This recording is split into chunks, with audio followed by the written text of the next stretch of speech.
Le XXIe siècle, ou peut-être plutôt le XXIIe. Des quatre coins du monde, de gigantesques fusées partent à la conquête des étoiles. À leur bord, des hommes, des ingénieurs, des chercheurs, avides de connaissances, d'aventures et d'espace. Ils cherchent des réponses. Qui n'a jamais rêvé de voir sa navette s'enfoncer au cœur de l'espace profond? Qui n'a jamais rêvé de ces galaxies lointaines peuplées de légendes? Ou de faire une rencontre du troisième type, par exemple, au détour d'une lune de la planète Saturne? Qui n'a jamais souhaité voir le Soleil guider sa navette au cœur de l'espace profond, vers l'infini et l'espoir d'y trouver un monde meilleur? Certains d'entre vous ont peut-être reconnu ce qui m'a inspiré cette introduction. Il s'agit d'une introduction à peine détournée d'une série télévisée, une série d'animation qui a été diffusée pour la première fois en France dans les années 80. Il s'agit des Mystérieuses Cités d'Or, qui relatait la découverte et l'exploration de l'Amérique au moment des grandes découvertes, justement, en suivant les aventures de trois jeunes enfants d'une douzaine d'années, Esteban, Zia et Tao. Et je me souviens qu'à cette époque-là, j'avais adoré cette série. Et c'est sans doute cette série qui m'a donné le goût des explorations et des découvertes. Aujourd'hui, déjà à cette époque, je m'appelle Fabrice Bertil et je satisfais ma soif de connaissance et ma curiosité en étant chercheur au CNRS à l'Institut pluridisciplinaire Hubert Curien à Strasbourg. Mes études ont pour but de tenter de mieux comprendre comment certains animaux réussissent à survivre apparemment sans problème à des conditions environnementales difficiles, conditions face auxquelles nous, humains, développerions des maladies. Par exemple, les animaux hibernants sont capables, tous les ans, de rester pendant plus de la moitié de l'année complètement inactifs et sans manger, et ceci sans problème. Et dans ce contexte, je m'intéresse plus particulièrement à la biologie des ours qui peuplent les forêts suédoises. Mais aujourd'hui, je vais vous embarquer dans un voyage vers l'espace profond, vous avez bien compris. Je ne sais pas si ici, certains parmi vous, même si je me suis un petit peu emballé au départ en imaginant un monde où la conquête de l'espace serait devenue chose banale, je ne sais pas si parmi vous, il y en a qui seraient prêts à s'embarquer aujourd'hui pour un voyage vers Mars. Ne vous bousculez pas, parce qu'il y a quelques petits points, avant de partir, qu'il nous faudrait régler. Quelques petits points qui ne sont pas forcément anodins. Je vous propose d'éliminer tout de suite la question du pourquoi. Pourquoi partir ? À côté du fait que des sommes colossales sont en jeu, et en mettant de côté malheureusement la pollution spatiale dont on entend de plus en plus parler, en mettant également de côté la question du tourisme spatial, eh bien, l'absence de gravité qu'on trouve dans l'espace permet tout simplement aux scientifiques de faire des découvertes qui sont impossibles sur Terre. Et les technologies qui sont développées, dédiées spécifiquement à l'exploration spatiale, eh bien, elles trouvent des applications concrètes ici sur Terre. Par exemple, l'observation du climat, mais également le développement de technologies précises pour la chirurgie du cerveau. Pour réussir à voyager dans l'espace, on a besoin de répondre à la question du comment. Faire voyager des personnes dans l'espace, ça nécessite de pouvoir s'arracher à l'attraction terrestre, à la gravité terrestre, et ça nécessite évidemment également de pouvoir assurer la santé de nos voyageurs, la santé de nos astronautes pendant des mois, voire pendant des années. Santé qui est menacée évidemment par un environnement spatial qui reste somme toute très hostile, puisque confiné, loin de la Terre, soumis à des rayonnements cosmiques et sans pesanteur. Eh bien, pouvoir plonger les voyageurs, les astronautes, dans un état de l'hibernation, ou un état proche de l'hibernation, comme ce que réalise cet écureuil terrestre à certaines périodes de l'année, pourrait nous aider à favoriser ces deux éléments. En effet, ça pourrait nous aider parce que, de cette manière, on pourrait emporter moins de vivres, moins d'oxygène, on produirait moins de déchets. Et donc ce gain de poids nous permettrait de nous arracher beaucoup plus facilement à l'attraction terrestre. L'état hibernant pourrait également aider à lutter contre les effets délétères de l'environnement spatial. Les effets délétères qui rassemblent par exemple la fonte des muscles, la fragilisation des os, qu'on appelle aussi l'ostéoporose, et puis également toutes les attaques, toutes les agressions qui sont dues aux radiation cosmique, par exemple, sur l'ADN. Et puis, hiberner pendant ce voyage très long, ça permettrait aussi de lutter facilement contre l'ennui ou contre le mal de l'espace qui est dû au confinement ou qui est dû tout simplement à l'éloignement vis-à-vis de la Terre. Mais qu'est-ce que l'hibernation? L'hibernation, c'est une stratégie que la nature a mis en place chez certains animaux pour leur permettre justement de survivre à des conditions difficiles.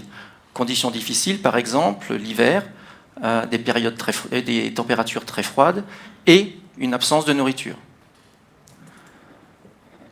L'hibernation, ça correspond à un état léthargique dans lequel l'animal va entrer et pendant lequel il va réduire évidemment sa prise alimentaire, mais également son activité physique. Et puis, il s'agit d'économiser de l'énergie. Donc, globalement, le métabolisme de nos animaux hibernants, il va s'effondrer. De même que le rythme cardiaque, de même que la fréquence respiratoire. Et puis enfin, la température corporelle des animaux, en général, va chuter drastiquement. Vous reconnaissez sans doute un certain nombre de ces animaux. Tous ces animaux sont des animaux hibernants. Vous voyez qu'il y a beaucoup de mammifères. Vous reconnaissez en haut à gauche la marmotte. Et puis si on descend ensuite, vous avez des loirs, des léraux. Si on se déplace un peu sur la droite, la moufette, des chauves-souris. On rencontre aussi de l'hibernation chez certains reptiles. Vous avez des tortues ici. On rencontre de l'hibernation chez certains batraciens. Et puis on a une espèce d'oiseau également qui hiberne avec cet engoulevent de Nuttall. Et alors, à votre avis, est-ce que l'homme peut être plongé dans un état d'hibernation? Eh bien, je vais vous donner tout de suite quelques éléments de réponse. Tout d'abord, en faveur de la possibilité éventuelle de plonger un homme en hibernation. À gauche, vous avez une molécule. Je vous ai mis une molécule ici parce que tous les organismes, quels qu'ils soient, sont globalement équipés de manière similaire du point de vue moléculaire. Et donc, l'homme, théoriquement, il a tout ce qu'il faut, il est équipé correctement pour pouvoir hiberner. Notre difficulté ici, elle réside en fait dans notre capacité à identifier tous les acteurs moléculaires clés de l'hibernation et à comprendre comment les contrôler pour reproduire les régulations moléculaires de l'hibernation. Deuxième image, des primates lémuriens de Madagascar. Vous savez que nous sommes des primates. Eh bien, ce primate, il y a quelques années, on a découvert que lorsqu'il disparaissait à certaines périodes de l'année, en fait, c'était pour aller hiberner. Donc, même un primate est capable d'exprimer le comportement d'hibernation. Image suivante, un homme de Néandertal, avec qui notre parenté ne fait pas de doute quand on voit cette image. Eh bien, récemment, l'analyse de certains de leurs os a révélé une structure qui peut faire penser à des périodes de diminution, ralentissement de la croissance, qui pourraient correspondre à des périodes d'hibernation. Évidemment, ça, on n'en sera jamais sûr.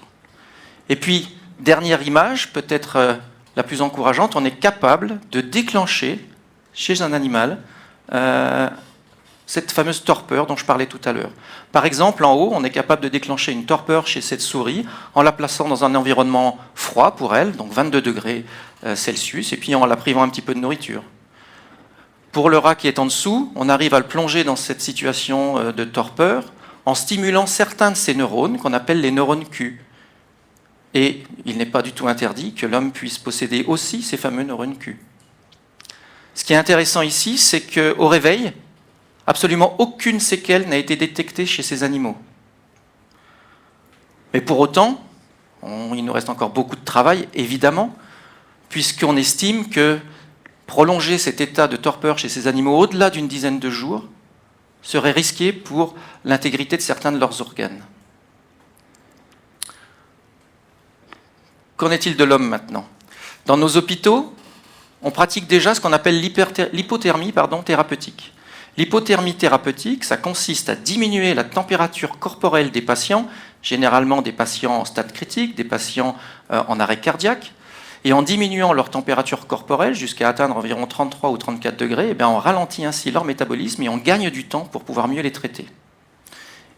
Et on sait que cette situation, elle est bien supportée par les patients pendant quelques heures, jusqu'à, dans certains cas, quelques jours.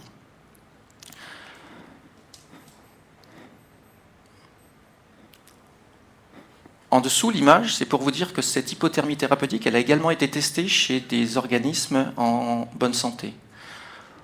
mais pour des durées qui sont toujours inférieures à 90 minutes. Donc là encore, pour l'homme, il y a encore beaucoup de travail avant de pouvoir atteindre la possibilité ici de les faire véritablement hiberner.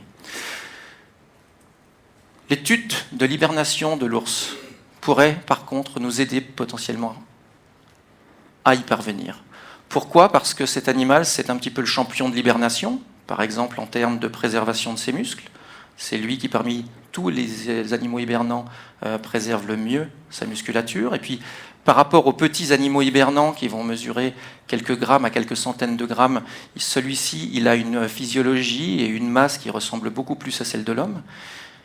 Et puis, il y a encore un élément extrêmement important ici. Je vous ai dit que pendant l'hibernation, il y avait une chute de la température corporelle. Eh bien, la chute de la température corporelle de l'ours lorsqu'il hiberne n'est que de quelques degrés, et elle chute à 33-34 degrés Celsius.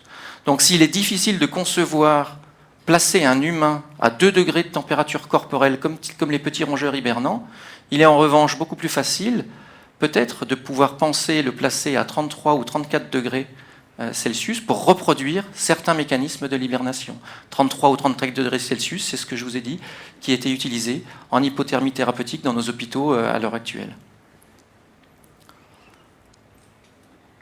On a évoqué le comment, maintenant on va parler un petit peu, après la théorie, de la pratique.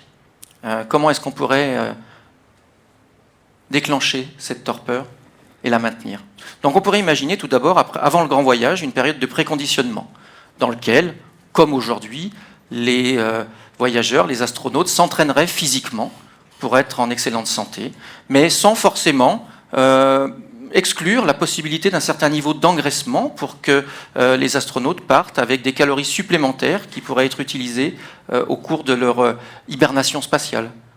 Et puis, tout doucement, on pourrait les placer dans une ambiance froide, dans une ambiance froide. On pourrait réduire progressivement leur niveau d'activité physique ensuite. Et puis, on pourrait restreindre leur alimentation. On pourrait également s'aider de solutions pharmacologiques pour réduire progressivement leur constante physiologique. Donc finalement, reproduire tout ce qui se passe chez un animal hibernant dans sa période de pré-hibernation, justement. Et puis une fois la torpeur atteinte, bien, il faudrait pouvoir assurer tout de même un suivi et un maintien des organismes en imaginant par exemple une nutrition assistée par des perfusions de nutriments, de vitamines, des perfusions de molécules qui iraient spécifiquement protéger tel ou tel organe.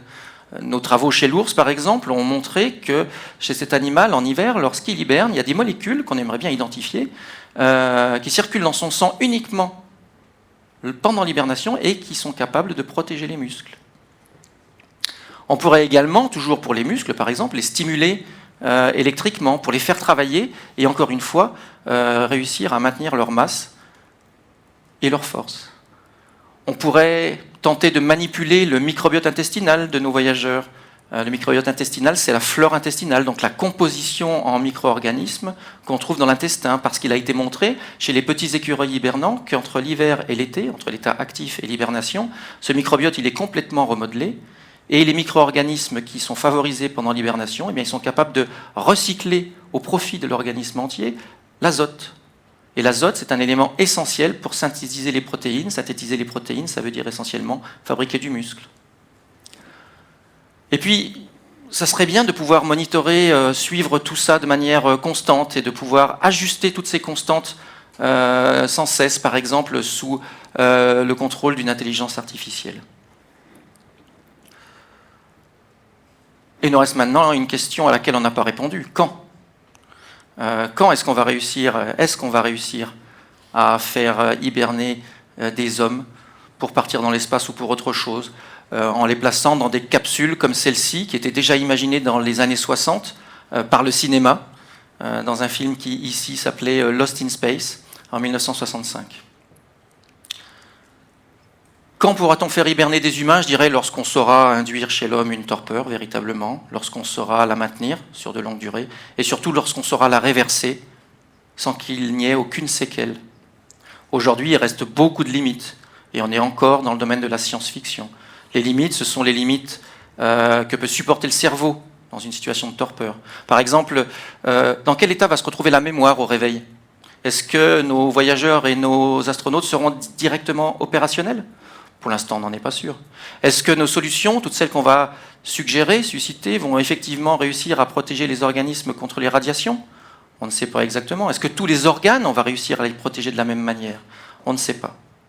Et même si tout ça reste encore du domaine de la science-fiction, il y a beaucoup de scientifiques et presque toutes les agences spatiales qui aujourd'hui s'intéressent à cette solution pour voyager plus loin, plus profondément et plus longtemps dans l'espace. Et si on n'y arrive pas, vous me direz, il y a de fortes chances qu'on n'y arrive pas. Mais est-ce que ça serait si grave finalement? Puisque tous les progrès qui vont être faits, toutes les avancées qui vont être produites alors qu'on tente d'y arriver, elles vont bénéficier directement à l'homme, à sa technologie, puis aussi à sa santé. On va peut-être, grâce à toutes ces études, trouver des solutions innovantes pour aider encore plus à lutter contre certaines pathologies. La fonte musculaire, encore une fois, la fragilisation des os avec l'ostéoporose, donc chez les personnes sédentaires, les personnes obèses, les personnes âgées. On pourrait peut-être aussi comme ça mettre en dormance des tumeurs pour gagner du temps, ralentir leur dynamique de croissance. On pourrait peut-être aussi comme ça apprendre à conserver des organes à transplanter pendant plus longtemps et augmenter la durée de vie des greffons.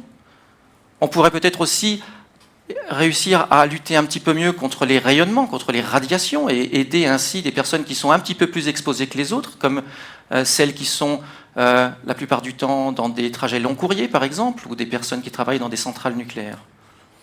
Donc si on n'arrive pas à faire hiberner un jour un humain, c'est peut-être pas grave, et on peut continuer à travailler là-dessus, car les avancées qui seront produites, elles seront utiles et elles seront nécessaires à la santé humaine. Et je vous le dis, je les rencontre tous les ans, il faut vraiment croire tous les ours, tout ce qu'ils disent. Et il y a un des plus célèbres ours qui nous dit que pour être heureux, il faut savoir se satisfaire du nécessaire. Eh bien, je vous propose qu'on fasse ça.